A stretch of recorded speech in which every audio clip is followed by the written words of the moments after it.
เต็มทนคนคืนโอดสาสอกหาวิสามาใส่ตนเพื่อความหวังให้เป็นผล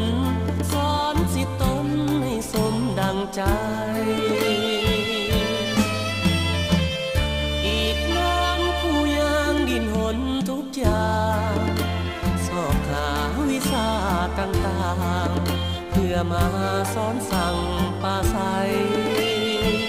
เมื่อยามสิทธิ์น้องตกเอ่ยของผู้ต้องสู้ทนไป